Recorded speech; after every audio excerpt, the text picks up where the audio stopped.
Hello, brothers and sisters. I'm Lucas Blumel. Um, I was a little hesitant to talk today because I already know I'm going to get a little emotional. This is going to be hard for me, so please bear with me. I'm going to be talking about Anthony. As you guys know, he's going on a mission.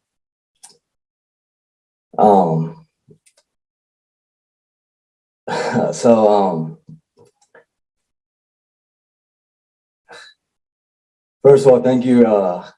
It's crazy seeing like everyone coming out and like so many more people here, here and supporting him. That makes me so happy. It's amazing seeing so many people here and to love him, support him.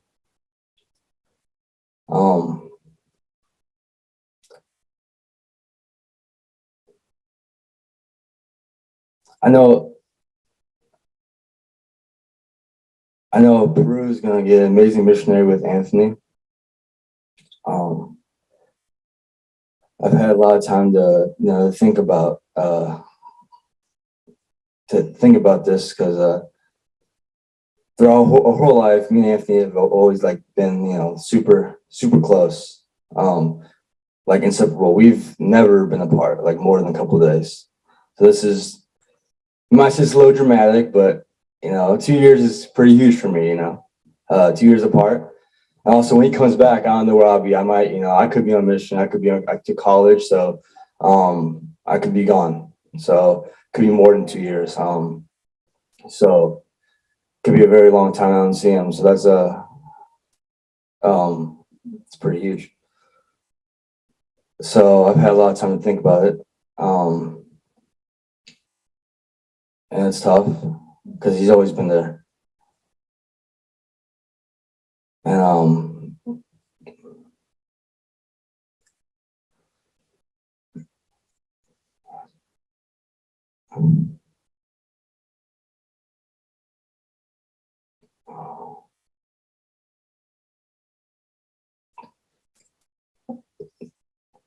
I just want to thank him for everything he's done for me. I feel like I don't say enough. He's one of the strongest men I know. He's taught me so much. It's the reason I started working out. I remember the first day of football, I was so scared. I came home to him, and the reason I went back.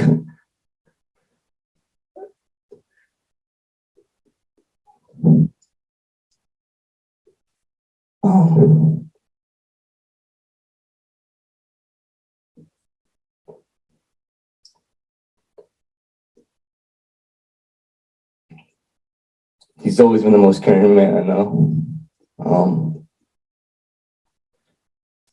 He's taught me so much. And if you haven't talked to him, I highly recommend you do before he leaves, because I know you'll learn something from him.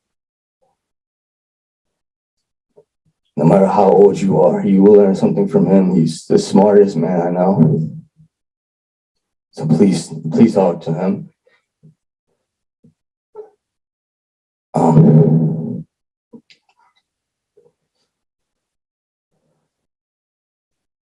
happy he's behind me so he can't see me, because I know he had a smug face right now, but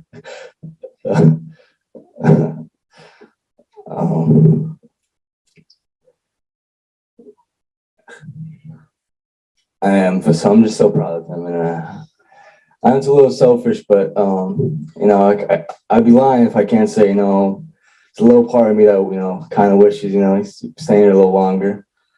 So I could spend just a little more time. And I feel like 18 years wasn't enough, even though we've done so much together. But I know he's gonna help so many people,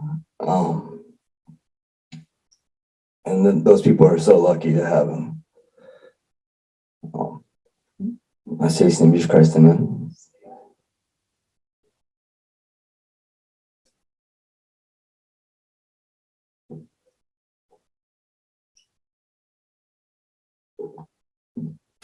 All right, what's up, guys? I'm Anthony Blumel. soon to be elder Blumel. And I'm excited to for this journey. I'm really am. And I'm happy all you guys came out, like my brother said. And I love my brother. Lucas is the best. I love that dude. And so I was asked to give a talk on how we can all become missionaries. They want me to talk about Ammon, one of the coolest missionaries in the Book of Mormon by far. I'm not sure if I'll be getting you guys on track to cut off any arms anytime soon, but we're going to talk about Ammon. So Ammon started off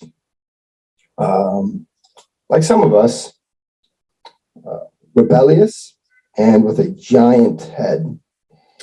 He was a prince, and so he had a lot of money, lots of money, and he did not want to do the right thing. Him and his brothers were not, good for the church. They brought a lot of people down, and there was. I'm going to read a verse real quick about them. Mosiah 28:4. Hold on. And thus did the Spirit of the Lord work upon them, for they were the vilest of sinners.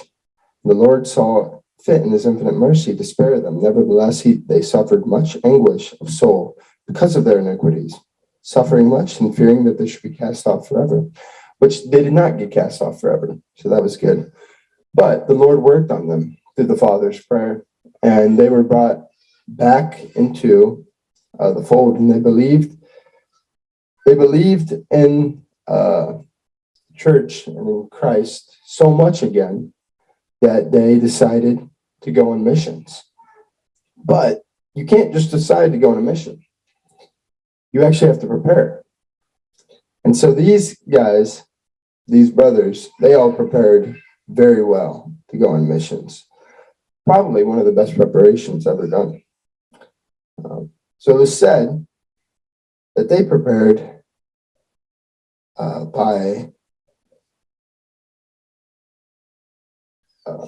that they waxed strong in the knowledge of truth, for they were men of a sound understanding, and they had searched the scriptures diligently, that they might know the word of God. But this is not all. They have given themselves to much prayer and fasting, and therefore, this is an important part, they were given the spirit of prophecy and the spirit of revelation, and when they taught with power and authority of God.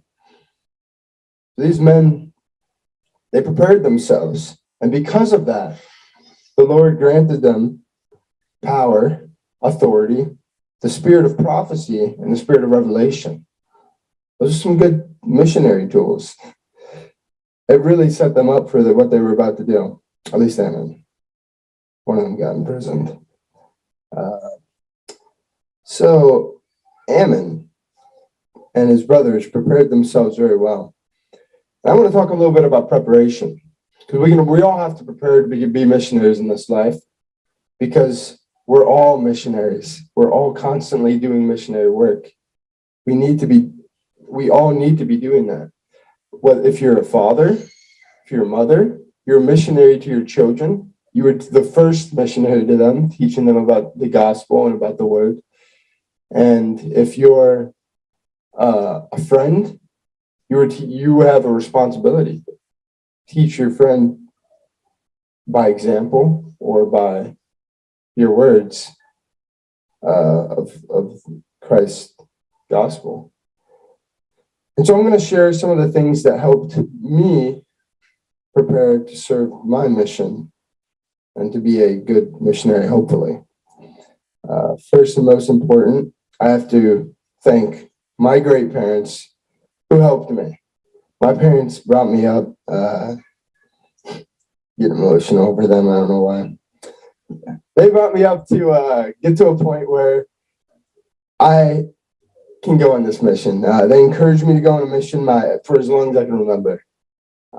We sang songs about it when we were little, and it was always understood that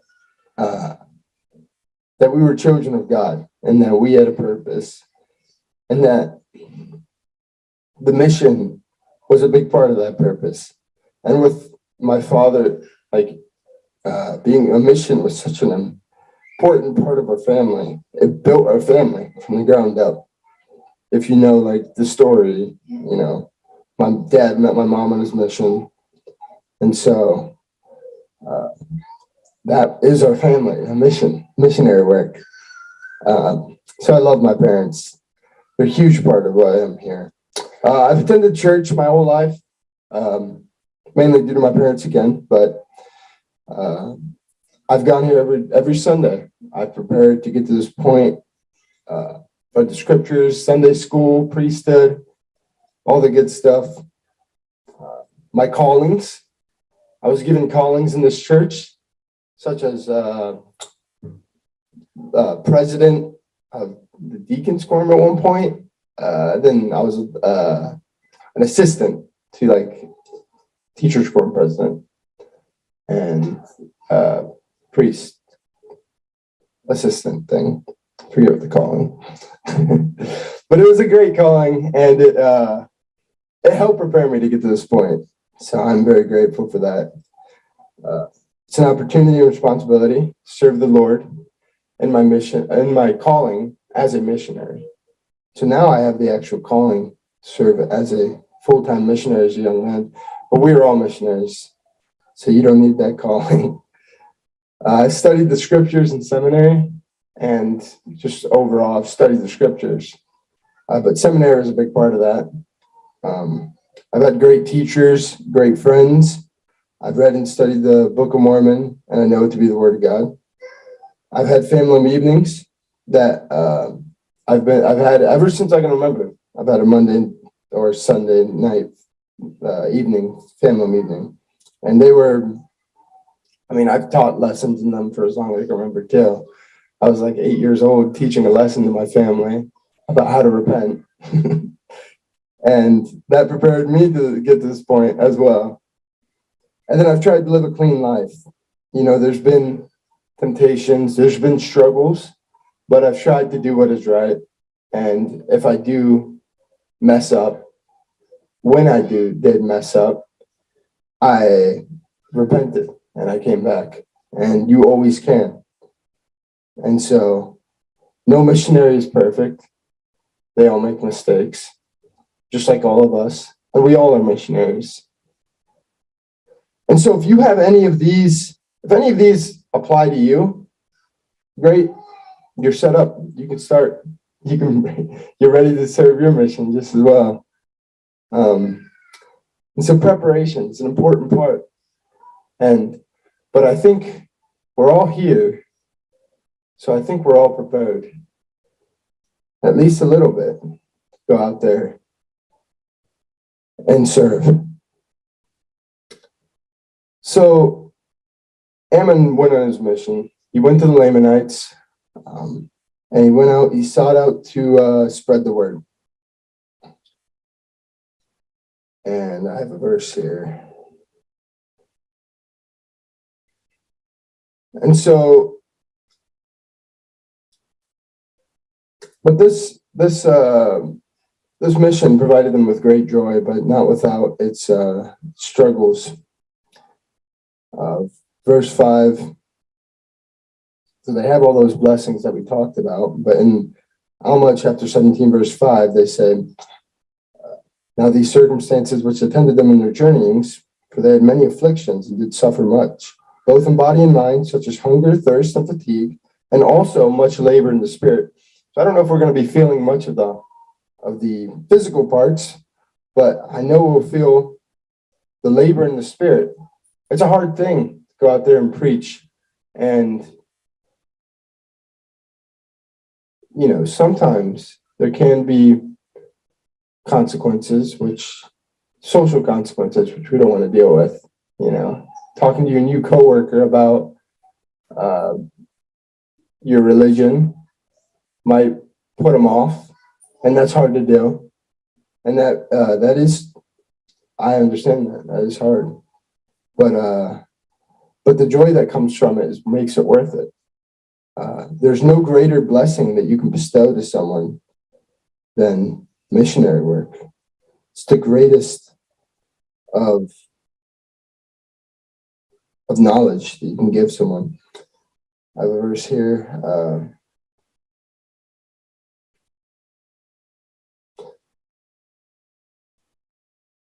So Alma talks about the gospel, and he says, "And now I ask, what greater blessing has been bestowed upon us? Can you tell? Behold, I answer for you. Our brother and the Lamanites were in darkness, yea, even the darkest abyss, but behold." And so put here where it says Lamanites, your coworker's friend or whatever, whoever you're trying to, whoever you have in your mind. Behold, how many of them are brought unto the marvelous light of God. And this is the blessing which has been bestowed upon us, that we have been made instruments in the hand of God to bring about this great work. And there's a blessing in that too. Verse 4, behold, thousands of them that rejoice, for they have been brought to the fold of God.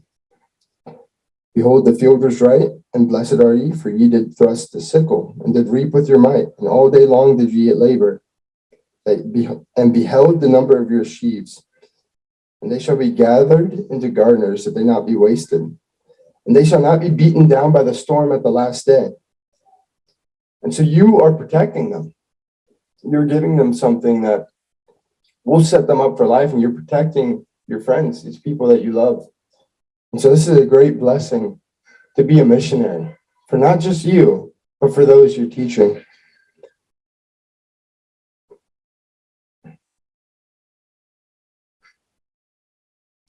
So as Aaron got there, he offered himself up to the king to be a servant. So he chose to serve rather than to, as the king offered one of his daughters to him. And he ends up saying no. He would rather be a servant. And so he serves the king of the Lamanites. Some men come, he's being a shepherd, and some men come to scatter his flock. And as they scatter it, as they're scattered, and his basically co-workers, his other shepherds, are talking to him are telling him that the last ones were killed for this. This is not good. He rejoices. He's actually excited for some reason.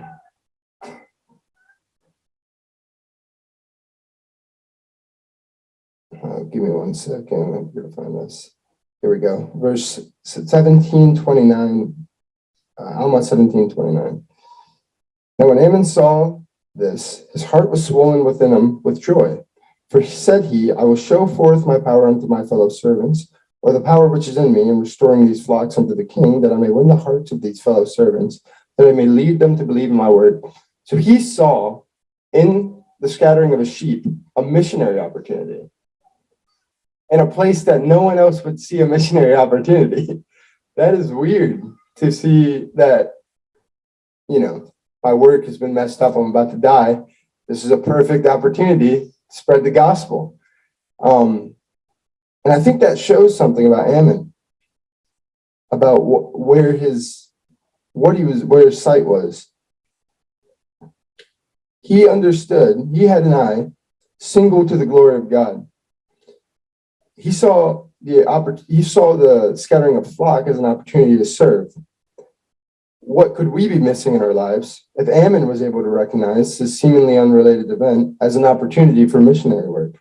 Perhaps his desire to serve the Lord surpassed any rules or guidelines that we are expected to follow.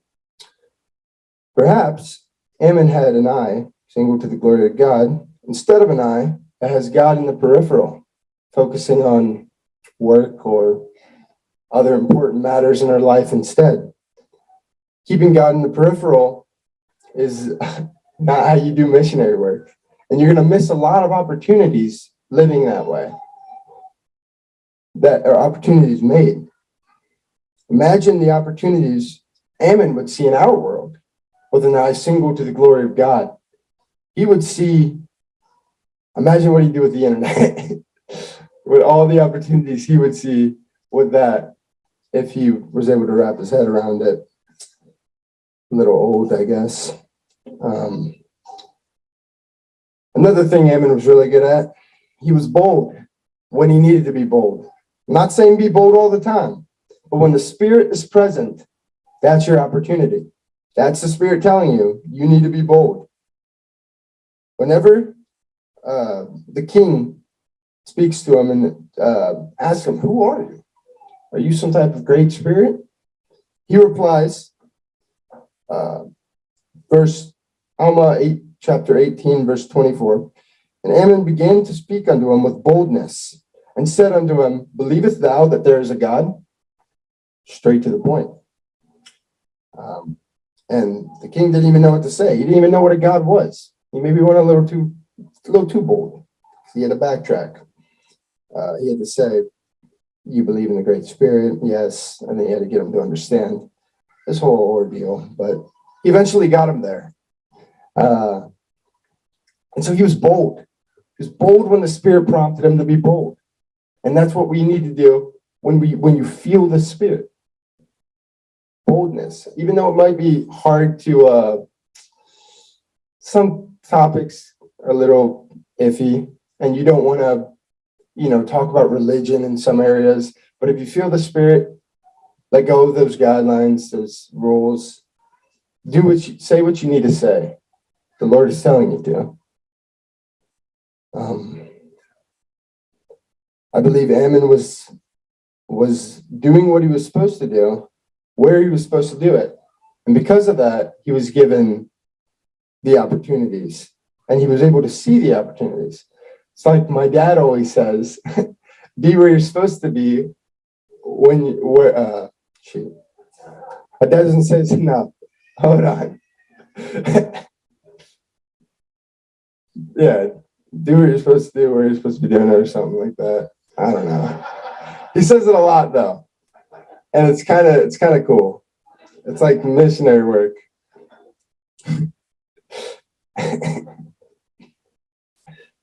So yeah, for sure. And I believe Ammon was definitely on top of that. And throughout Ammon has a very blessed life, and he felt a lot of joy. Even though he felt suffering at times, he was blessed for listening to the Spirit, following God's commandments, doing what he was supposed to do. And we can all follow his example. There's nothing in us that Ammon, that we don't have, that Ammon had. We can be great missionaries too. And so as I prepare to serve a mission, I looked at Ammon and I tried to do things like he does. But I know, it's hard. He put a lot of work in. He followed the basics, the primary answers, to read the scriptures, pray, fast occasionally. That's the hard part. But read the scriptures and pray. And those really, the Lord really made it simple. It's not hard to get in tune with the Spirit. He made it so simple. It's just these two, we call them primary answers for a reason. A primary kid can do them. And so I have a testimony of this church and of this gospel and of the calling I'm setting out to do today. And I will be setting out to do for 2 years. I love this church. I love Jesus Christ, and this book. It's changed my life, and I'm glad I'm glad I was born into faith, and I had this opportunity. And I say these things in the name of Jesus Christ.